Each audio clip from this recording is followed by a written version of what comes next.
రక్షకుడైన యేసుక్రీస్తు నామమున చేరువచ్చిన మీ అందరికీ నా ప్రేమ వందనాలండి.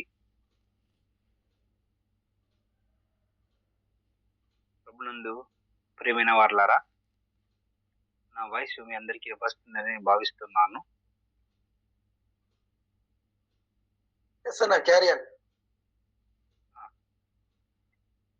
ఈ సమయం వేళ దేవుని యొక్క వాక్యాన్ని మనం ధ్యానించుకుందాం. దేవుని యొక్క వాక్య భాగం నుంచి యెషయా గ్రంథము 1వ అధ్యాయము 1వ వచనం గమనించినట్లయితే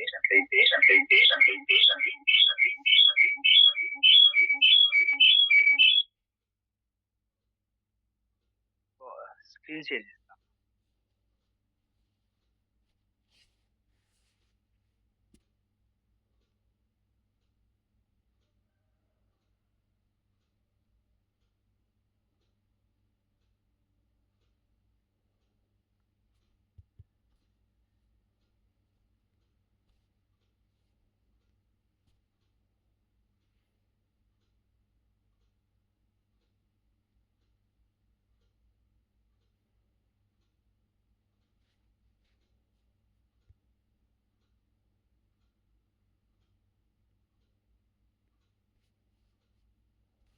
ప్రభునందు ప్రియమైన వారలారా, దేవుని యొక్క వాక్య భాగంలో నుంచి మనం ఈ విధంగా ఒక అమూల్యమైన విషయాన్ని మనం గమనిద్దాము.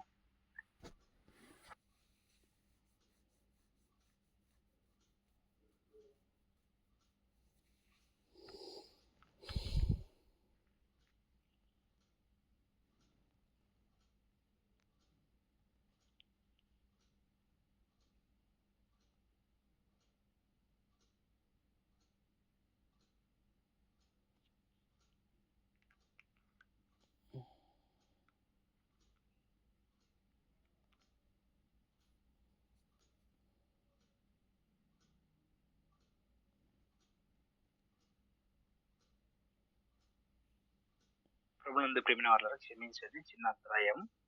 వేరే వాళ్ళు బెంగళూరుకు వచ్చారు. దాన్ని బట్టి వాళ్ళకి రెస్పాండ్ చేయవలసిన పరిస్థితి వచ్చింది.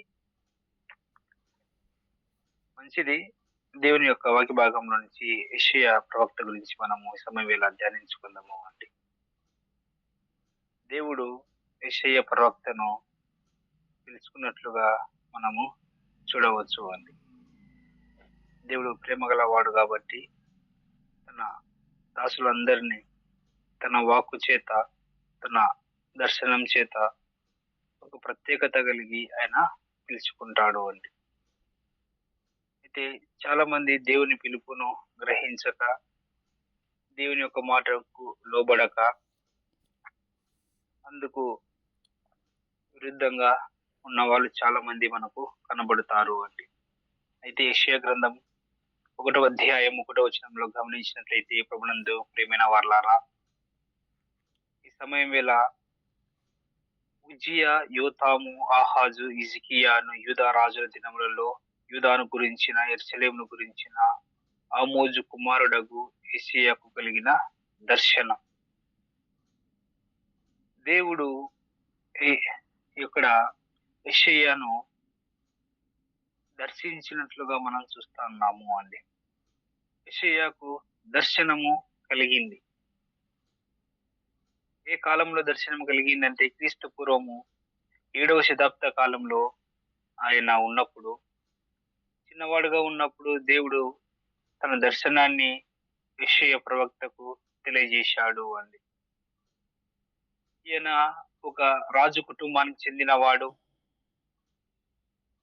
అయితే ఒక రాజకుమారుడు అయినప్పటికీ దేవుని మాటకు లోబడి, దేవుని దర్శనానికి లోబడి అతడు దేవుని మాట చొప్పున ఉండాలని అనుకున్నాడు అండి. ఎప్పుడైతే దేవుని దర్శనము పొందాడో ప్రియులారా, ఆ యొక్క సమయం నుంచి తన జీవితాన్ని గురించి బాగుగా ధ్యానించినట్లుగా మనము చూస్తాము అండి. ప్రభునందు ప్రియమైన వారలారా, గమనించండి, యెషయా గ్రంథంలో విశేషంగా దేవుని మహిమను యెషయా ప్రవక్త మొదటిగా చూశాడు.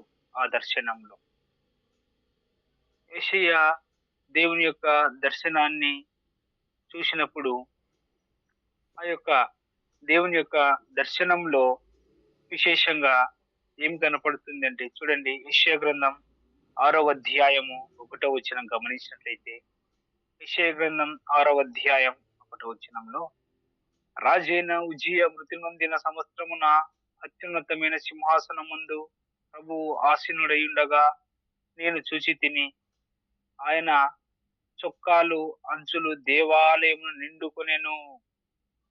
ఆయనకు పైగా శరాబులు నిలిచియుండిరి. ఒక్కొక్కరికి 6 రెక్కలుండెను. ప్రతివాడు 2 రెక్కలతో తన ముఖమును, రెండిటితో తన కాళ్ళను కప్పుకొనుచు, రెండిటితో ఎగురుచూ ఉండెను. ఇక్కడ దేవుని యొక్క దర్శనం, అత్యున్నత సింహాసనం మీద ఆసీనుడైన ఆ ప్రభువును ఈ యొక్క యెషయా ప్రవక్త చూస్తూ ఉన్నాడు అండి. ఆయన సింహాసనము దగ్గర చెరుబులు నిలుచున్నట్లుగా మనం చూస్తూ ఉన్నాడు అండి. అయ్యా అమ్మ, గమనించండి, దేవుని మహిమను ఇక్కడ యెషయా ప్రవక్త చూస్తూ ఉన్నాడు.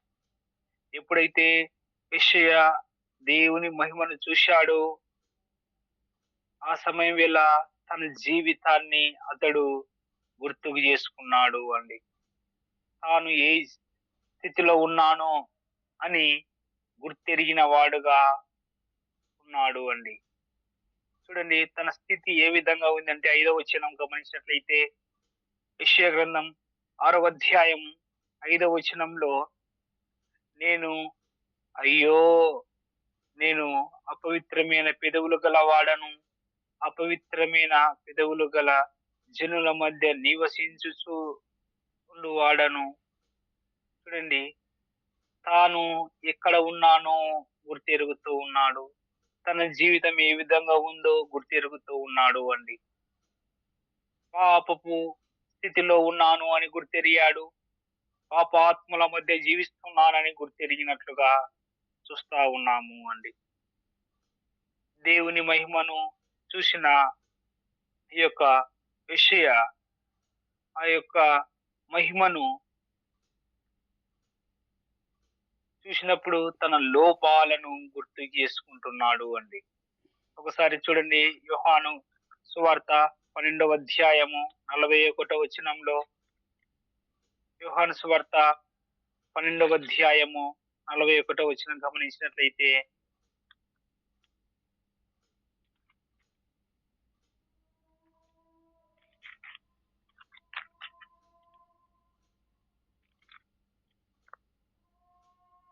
యెషయా ఆయన మహిమను చూచినందున ఆయన గురించి ఈ మాటలు చెప్పెను.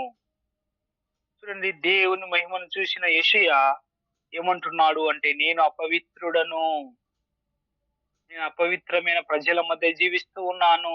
అయ్యో, నా స్థితిగతులు ఈ విధంగా ఉన్నాయా అని తన గురించి తాను రీకాల్ చేసుకుంటున్నాడు అండి. కదా, మన జీవితాలను మనము రీకాల్ చేసుకోవాలి.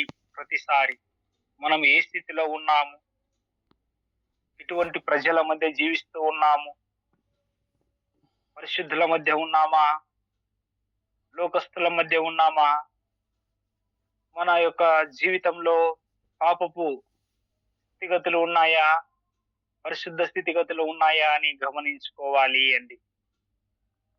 అయితే తన పాపములను తాను ఒప్పుకోనికి సిద్ధపడినాడు అండి. పాపాత్మల మధ్య ఉన్న అతడు పరిశుద్ధమైన వాడిగా కావాలని తలంచినట్లుగా మనము చూస్తాము. కాబట్టి పాపం గురించి తెలుసుకున్నాక పాపమును ఒప్పుకోవాలి అండి. పాపమును ఒప్పుకుంటే దేవుడు పాపమును క్షమించి పరిశుద్ధపరుస్తాడు అండి. కాబట్టి ప్రభునందు ప్రియమైన వర్లారా, దేవునితో మాట్లాడే నువ్వు నీ జీవితాన్ని బహు జాగ్రత్తగా చూసుకోవాలి అండి. అయితే దేవుడు అడుగుతూ ఉన్నాడు, అదే వచ్చిన మనం గమనించినట్లయితే చూడండి, 5వ వచనంలో నేను అపవిత్రమైన పెదవులు గలవాడను, అపవిత్రమైన పెదవులు గల జనుల మధ్య నివసించుచున్న వాడను. నేను నశించి తిని రాజును సైన్యములకు అధిపతి యెహోవాను నేను కన్నులారా చూసి తిననుకొంటిని. అప్పుడు ఆ శరాపులలో ఒకడు తన బలిపీఠం మీద నుండి కారుతో తీసిన నిప్పును చేత పట్టుకొని నా యొద్దకు ఎగిరి వచ్చి నా నోటికి దాన్ని తగిలించి, ఇది నీ పెదవులకు తగిలెను గనుక నీ పాపమునకు ప్రాయశ్చిత్తమాయెను, నీ దోషము తొలగిపోయెను అనెను. పాపమునకు ప్రాయశ్చిత్తము కదా. దేవుని దగ్గర మన పాపమునకు పశ్చాత్తాపడినప్పుడు మనకేం కలుగుతాది అంటే ప్రాయశ్చిత్తము కలుగుతాది అండి. ప్రభునందు ప్రేమైన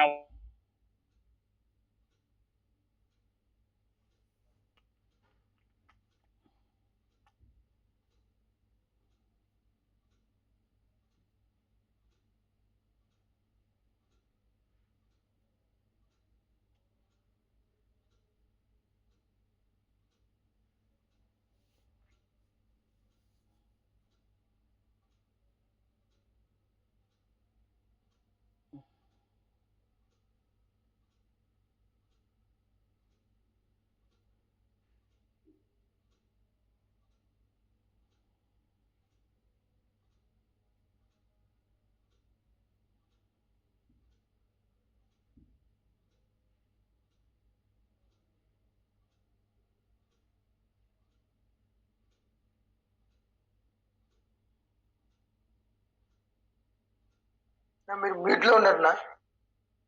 వాల్యూమ్ రావట్లేదు.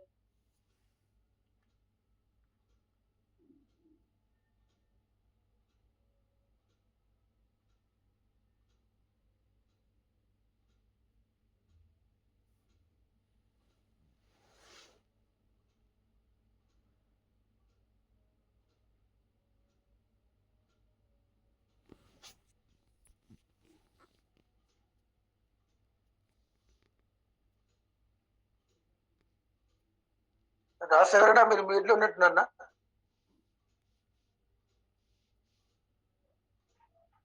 చాలా మంది ప్రభునందు ప్రియమైన వార్లారా పశ్చాత్తాప జీవితాన్ని సరి చేసుకోకుండా, పాపాన్ని అడుక్కోకుండా, తమ దోషములను వారు మార్చుకోకుండా చాలా మంది నష్టపోతూ ఉన్నారు అండి. అయ్యా అమ్మ గమనించండి, మనం ఎప్పుడైతే దేవుని దగ్గర మన జీవితాన్ని బాగుగా కడుక్కుంటామో అప్పుడు ఆ ప్రభు దయాళుడు, కనికర సంపన్నుడు కాబట్టి ఖచ్చితంగా మన పాపములను క్షమించేనికి ఆయన సిద్ధంగా ఉన్నాడు. కాబట్టి దేవుని దగ్గర పాపాలను ఒప్పుకోవాలి, పరిశుద్ధుడైన ప్రభు వైపు మనం చూడాలి. ఇంకా ఎంతకాలము ప్రభు వైపు తిరగక ఇంకా పాపంలోని లోకంలోని జీవిస్తూ ఉన్నావు. పాపానికి శిక్ష ఉంది, పాపం వలన జీతం మరణమై ఉండగా ఆ పాపంను వదిలేయవలసిందిగా ప్రభువు గుర్తుకు చేస్తూ ఉన్నాడు. అయితే యెషయా ప్రవక్త తన పాపములను ఒప్పుకున్నవాడుగా చూస్తూ ఉన్నాము. అప్పుడు దేవుని యొక్క పిలుపును శ్రద్ధగా వింటున్నాడు అండి. 6వ అధ్యాయము 8వ వచనం గమనించినట్లయితే, అప్పుడు నేను ఎవరిని పంపేదను, నా నిమిత్తం ఎవడు పోవునో అని ప్రభు సెలవీయగా వింటిని. దేవుని యొక్క మాటను శ్రద్ధగా వింటున్నాడు అండి కదా. దేవుని దర్శనం పొందిన ఆయన, దేవుని మహిమను చూసిన ఆ యొక్క ప్రవక్త తన జీవితాన్ని సరి చేసుకున్నాడు, పాపాన్ని వదిలేశాడు, పరిశుద్ధ జీవితంలోనికి వచ్చాడు. పరిశుద్ధ జీవితంలోకి వచ్చిన ఆయన ప్రభు మాటలను శ్రద్ధగా వింటున్నాడు అండి. దేవుని మాటలను శ్రద్ధగా వింటున్న ఆయన జీవితము చూడండి, చిన్నతనంలోనే ఉన్నప్పుడు ప్రభు అడిగినప్పుడు చూడండి ఏమంటున్నాడు అంటే, అదే 8వ వచనంలో, అప్పుడు నేను ఎవరిని పంపేదను, మా నిమిత్తం ఎవడు పోవునని ప్రభువు సెలవీయగా వింటిని. అంతటా నేను చిత్తగించుము, నేనున్నాను, నన్ను పంపుమనగా.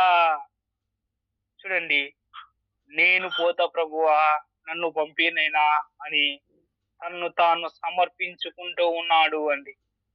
దేవుని పిలుపు విన్నప్పుడు వెనకమ్మడే మన జీవితం సమర్పణగా ఉండడం క్షేమకరము అండి. చాలా మంది ఎస్కేప్ అవుతూ ఉంటారు.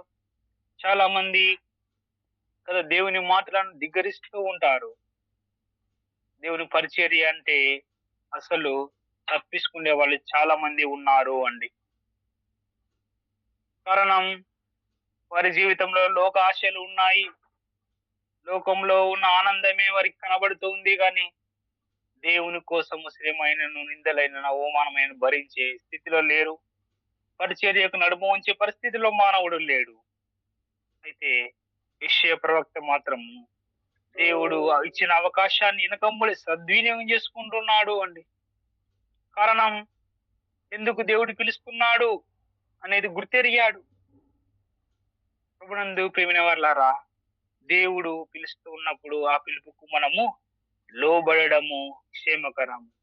ఎందుకు దేవుడు పిలిచాడు అంటే యెషయా గ్రంథంలో మొదటి అధ్యాయంలోనే మనకు చాలా కనబడుతాయి అండి. అయ్యా అమ్మ గమనించినట్లయితే 1వ అధ్యాయము 21వ వచనంలో ఆ యొక్క పట్టణము వేశ్యతో నిండి ఉన్నది. నరహంతకుల పట్టణంలో ఉన్నారు. ద్రోహులు, దొంగల పట్టణంలో ఉన్నారు. 22వ వచనానికి వచ్చేదాకల్లా 22వ వచనంలో అక్కడ న్యాయం జరగడం లేదని చూస్తూ ఉన్నాం.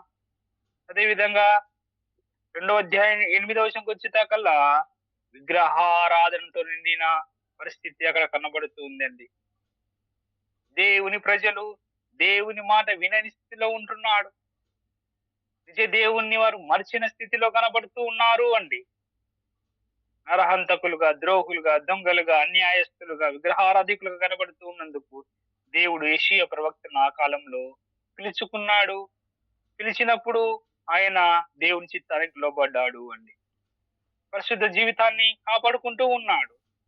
వారందరికి ప్రకటింపవని చెప్పినప్పుడు ఆయన వెళ్ళనికి సిద్ధపడిన వాడుగా మనము చూస్తాము అండి. అతని ఆధ్యాత్మిక జీవితంలో మరికొన్ని విషయాలు మనం గమనించినట్లయితే చూడండి, అతని వివాహ విషయంలో కూడా 8వ అధ్యాయం 3వ వచనం గమనించినట్లయితే విశ్వాసులను మాత్రమే పెళ్లి చేసుకున్నాడు అండి. 8వ అధ్యాయం 3వ వచనం గమనించండి. నేను ప్రవక్తి యొద్దకు పోతిని, ఆమె గర్భవతి అయి కుమారుని కనగా. అనగా ప్రవక్తి కదా, ప్రవక్త లేదా ప్రవక్తి ఎవరు అంటే దేవుని యొక్క పిలుపు పొందినవారు, దేవుని సేవకు ప్రవక్తగా లేదా ప్రవక్తినిగా ఏర్పరచబడిన వారు అనగా విశ్వాసులుగా మనం కనబడుతున్నాడు. విశ్వాసులను మాత్రమే వివాహం చేసుకున్నాడు. దేవుడు కనికరించి వారికి 2 పిల్లలను దేవుడు ఇచ్చాడు అండి.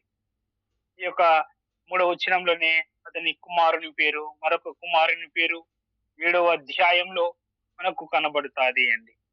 అయితే ప్రభునందు ప్రియమైన దేవుడు ప్రేమించి సంతానం ఇచ్చినప్పుడు తన సంతానాన్ని అతడు ఏం చేశాడు అంటే దేవుని పనికి అతడు వాడుకున్నట్లుగా మనం చూస్తాము అండి. 7వ అధ్యాయం 3వ వచనం గమనించండి. దేవుని పనిలో తన పిల్లలను కూడా తీసుకొని వెళ్ళినట్లుగా చూస్తాము. యెషయా గ్రంథం 7వ అధ్యాయం 3వ వచనంలో అప్పుడు యెహోవా యెషయాతో ఇలాగ సెలవిచ్చెను, ఆహాజు ఎదుర్కొనుటకు నీవును నీ కుమారుడైన సెయర్యా సుబును సాకిరేవు మార్గంపై కోనేటి కాలువ కడకు పోయి అతనితో ఇలాగూ చెప్పుము. ప్రభునందు ప్రియమైనలారా, దేవుడు సెలవిచ్చిన మాట చొప్పున తన కుమారుణ్ణి తన పనిలో తీసుకొని వెళ్తూ ఉన్నాడు అండి. ఈ కింది వచనాలు చదువుకుంటూ వచ్చి తన పిల్లలను కూడా దేవుని సేవలో వాడుకున్న ప్రవక్తగా కనబడుతూ ఉన్నాడు అండి. దేవుడు చెప్పినప్పుడు దేవుని యొక్క మాట చొప్పున ఈ యొక్క గ్రంథాన్ని అతడు రాశాడు అండి. నీటిగా రాశాడు. 2వ కొరింథీయులకు రాసిన 2వ దినవృత్తాంతములు 26వ అధ్యాయం 22లో కనబడుతుంది అండి. 2వ దినవృత్తాంతములు 26:22లో యెషయానే దేవుడు చెప్పిన మాటలన్నీ గ్రంథంలో రాశాడు. అందుకని యెషయా గ్రంథంలో 66 అధ్యాయాలుంటాయి. ఇది మినీ బైబిల్ గా కూడా మనము చెప్పుకోవచ్చు అండి. యెషయా గ్రంథాన్ని ఆయన దేవుడు ఇచ్చిన సెలవు చొప్పున ప్రతిదీ అతడు లిఖించాడు అండి. ఇందులో చాలా ప్రాముఖ్యమైన విషయాలు ఉన్నాయి. ఆది మొదలుకొని అంతము వరకు ఉన్న అనేక విషయాలను అతడు పొందుపరిచినట్లుగా మనము చూడవచ్చు అండి. ఉదాహరణకు దేవుడిచ్చిన మాటలను, ఆ ప్రవచనాలను ప్రవచించాడు. ఇక్కడ యెషయా గ్రంథం 40వ అధ్యాయం 3వ వచనంలో బాప్తిస్మం ఇచ్చే యోహాను గురించి అరణ్యంలో ఒక కేక వినబడతాది అని చెప్పాడు. ఆ వచ్చిన భాగాలు క్రీస్తు శకం 1వ శతాబ్దంలో అవి నెరవేరినట్లుగా మనం చూస్తాం. యోహాను రావడం, ఆ ప్రభువైన యేసుక్రీస్తు గురించి చెప్పడం, పాపిష్టి జనమా, దోషభరితమైన ప్రజలారా తిరగండి దేవుని వైపు అని చెప్పడం మనం కనబడతాది అని. అరణ్యంలో వినబడే ఒక కేక, ఒక శబ్దము బాప్తిస్మం ఇచ్చే యోహాను కనబడతాడు. ప్రభునందు ప్రియమైనవారా, అదే విధంగా కొన్ని జరిగాయి, మరికొన్ని కూడా జరగబోతూ ఉన్నాయి. 66 అధ్యాయం 2కి వచ్చేదాకా కొత్త ఆకాశం, కొత్త భూమి గురించి మాట్లాడతాడు. అవి కూడా త్వరగా జరగబోతూ ఉన్నాయి. పరిశుద్ధులకు దేవుడు కొత్త ఆకాశాన్ని, కొత్త భూమిని ఆ యొక్క రెండవ రాకడ తర్వాత ఆయన ఇవ్వని సిద్ధంగా ఉన్నాడు. కాబట్టి అవన్నీ మనం పొందుతాము. అయితే దేవుని కోసము సేవ తన పిల్లలను సైతం తీసుకొని వెళ్ళాడు.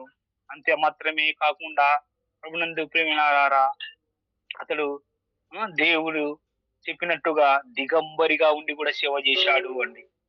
8వ అధ్యాయం 18వ వచనంలో, లేదా 8వ అధ్యాయం 20వ అధ్యాయం 2వ వచనం, 20వ అధ్యాయం 2వ వచనం చూడండి. 2 నుంచి 3 వచనాల్లో దిగంబరిగా ఉండి, బట్టలు లేని వాడుగా ఉండి. ఎవరైనా బట్టలు లేకుండా పోయి దేవుని మాటలు ఎత్తే వింటారా అండి? ఈ దినాల్లో మనిషి పై రూపాన్ని చూస్తున్నాడు. ఇతడు ఉద్యోగస్తుడా, ఇతడు ధనవంతుడా, ఇతడు బాగున్నాడా అని చూస్తున్నాడు. అదే అతడు పేదవాడు అయితే అసలు అతని వాక్యం వినరు, అసలు అతనికి అవకాశం ఇవ్వరు. అయ్యా అమ్మ, ఒక రాజకుమారుడు దేవుని కోసం బట్టలు లేకుండా 3 సంవత్సరాలు సేవ చేశాడు అండి. 20వ అధ్యాయం 4వ వచనం, 20వ అధ్యాయం 3వ వచనం బాగా చదవండి, అక్కడ కనబడుతుంది. ప్రభు కోసం కదా. ఒక్కరోజు ఆకలి, ఒకరోజు సరిగ్గా ఎవరైనా పరిచయం చేయకుంటేనే మండిపోతాది. దేవుని పిల్లలు అంటే లెక్కనే లేదు వీళ్ళకు అన్నట్టుగా మాట్లాడతారు. ప్రభు కోసము ఎంతో మంది త్యాగపూరితులు కదా అన్ని ఓర్చుకొని సేవ చేశారు అండి. అతడు 20వ అధ్యాయం 4వ వచనం వచ్చేదాకలా చిరానుభవం కూడా పొందాడు. కానీ తను జీవించిన కాలం అంతా దేవుని సన్నిధిలో తన కుటుంబాన్ని బాగుగా ఉంచుకున్నాడు అండి. 8వ అధ్యాయం 18వ వచనంకి వచ్చేదాకల్లా అతని కుటుంబం అంతా దేవుని సన్నిధికి అప్పగించుకున్నాడు. ప్రభునందు ప్రేమిన వారలారా, అతని కుటుంబము ప్రభువుకు మహిమార్థంగా ఉంచుకున్నట్లుగా మనం చూస్తాం. పిల్లలు కూడా దేవునికి మహిమార్థంగా ఎదిగినట్లుగా 8వ అధ్యాయం 18వ వచనంలో, 8వ అధ్యాయం అంతా చదివితే అతని కుటుంబ పరిస్థితులు కనబడతాయి అండి. అయితే చాలా మంది బైబిల్ తత్వవేత్తలు చెప్పిన ప్రకారము అతడు దేవుని కోసము హతసాక్షి అయ్యాడు అండి. ప్రభు కోసము హతసాక్షి అయ్యాడు. అతడు రంపములతో కోయబడి చంపబడిన వాడుగా కనబడతాడు అండి. దాని గురించిన క్లుప్త వివరణ పౌలు అంటాడు. ఇక్కడ చెప్తా అంటే హెబ్రీయులకు రాసిన పత్రిక 11వ అధ్యాయం 32వ వచనము, 37వ వచనంలో చూస్తే ప్రవక్తల గురించి ఇలా చెప్పుటకు సమయం చాలదని చెప్పుకుంటూ వచ్చి అక్కడ రంపములతో కోయబడేది నిజమే. ఆ దినాలు రంపంతో కోయబడిన వారు ఎవరు అంటే యెషయా ప్రవక్త రంపములతో కోయబడి చంపబడ్డాడు. ప్రభు కోసం హతసాక్షి అయిన ప్రవక్తగా ఇతడు కనబడుతూ ఉన్నాడు అండి. అయ్యా అమ్మ, ఇటువంటి గొప్పవారు మన ఎదుట మనకు మాదిరిగా ఉండగా అటువంటి వారిని చూసి ప్రభు కోసం మనము అట్టి జీవితంలో మనం కూడా ఎదురైనప్పుడు ప్రభు కోసం జీవించడము క్షేమకరము అండి. యెషయా ప్రవక్త తన జీవితం అంతా ప్రభు సన్నిధిలో ప్రభు మాటకు లోబడి నడుచుకున్నాడు. యెషయా ప్రవక్త 7వ శతాబ్దానికి చెందినవాడు, దేవుని దర్శనాన్ని పొందినవాడు, దేవుని మహిమను చూసినవాడు, పాపములను ఒప్పుకున్నాడు, పశ్చాత్తాపపడ్డాడు. తన సహవాసము లోకస్తులతో ఉంది, అయ్యో అని పరిశుద్ధులతో ఉండడానికి సిద్ధపడ్డాడు. దేవుడు చెప్పినట్టుగా తన ప్రజలు పుట్టి చెడిపోయారు అని, నరహంతకులుగా, ద్రోహులుగా, దొంగలుగా, వేశ్యలుగా ఉన్నారని వారిని గురించి మాట్లాడాలని దేవుని సేవకు వెళ్ళాడు. తనతో పాటు తన పిల్లలను సైతం సేవకు తీసుకొని వెళ్ళాడు. వివాహ విషయంలో పరిశుద్ధురాలని వివాహం చేసుకున్నాడు. చాలా మంది వివాహ జీవితంలో తొందరపడి డబ్బు కోసం, దానికోసం, హోదా కోసం అది ఎన్నిదో తిప్పలు పడి కొంతమంది లవ్ మ్యారేజ్ చేసుకుని నష్టాన్ని చేతుల్లో నష్టం చేసుకుంటున్నారు. దేవుని చిత్తానికి అప్పగించుకోకుండా వివరించుటకు సమయం దాన్ని క్లుప్తంగా వివరిస్తున్నాను. ప్రభు కోసం దిగంబరిగా ఉండి కూడా సేవ చేశాడు. ప్రభు కోసము మనము అన్ని విధాలుగా ఓర్చుకొని అన్ని విధాలుగా మనము సేవ చేసేవారుగా ఉండడం క్షేమకరం. చిరసాల అనుభవం అతనికి ఎదురయ్యింది. ప్రభు కోసం అత సాక్షిన ప్రవక్తను చూసి మనము మన జీవితాలను తగ్గించుకొని ప్రభుకు మయమార్థంగా ఉండాలని ఉదయకాలం దేవుడు ఇచ్చిన అవకాశం బట్టి మీ అందరికి ప్రేమ వందనాలు తెలియజేస్తున్నాను. వందనాలు అండి. థ్యాంక్ యూ అన్న.